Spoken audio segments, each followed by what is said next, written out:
Good morning, students. So today we are going to start English, class 6th English subject. So in this reading, C-bit reading, we have completed our first part. Now we will go to the remaining lesson. So here you may be delegates of your government, business, people, organizers, reporters or politicians.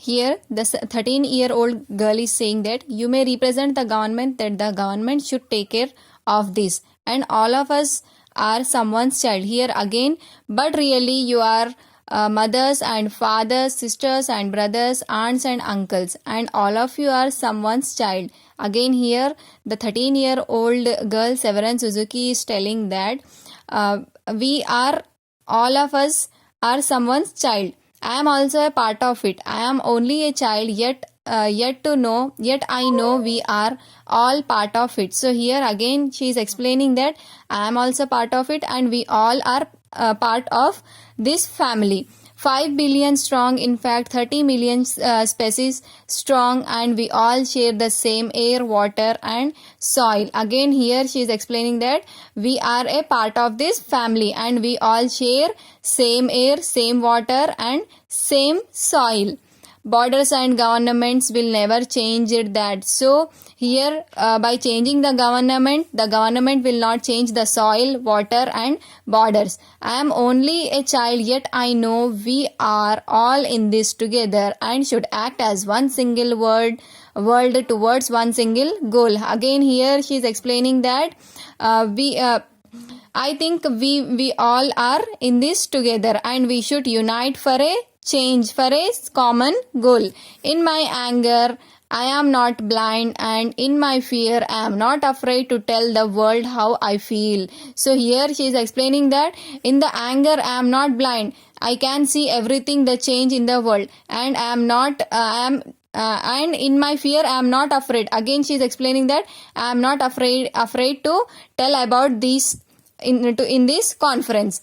I am only a child, yet I know if all the money spent on war, spent on ending poverty and finding environmental answers, what wonderful place in the earth would be. So again she is explaining that the money we spent for the wars should spend on the poverty, so that the poverty will not remain. So we should plant the trees, we should take care of the environment, so that what a wonderful place the earth would be. At school, even in kindergarten, you teach us how to behave in the world. So in the school, teacher teaches us to how to behave in the world, to respect others. You teach us not to fight with others, to work things out, to respect others. So these all the things will teaches us in the school. To clean up our mess, not to hurt others, other creatures, to share, not to be greedy. Then why do you go out and do things you tell us not to do? So here she is questioning to the teachers that these all the things you teach us, but why do you go against of these things? Do not forget why you are attending this conference. You are doing this for your own children. You are deciding what kind of a world we will grow up.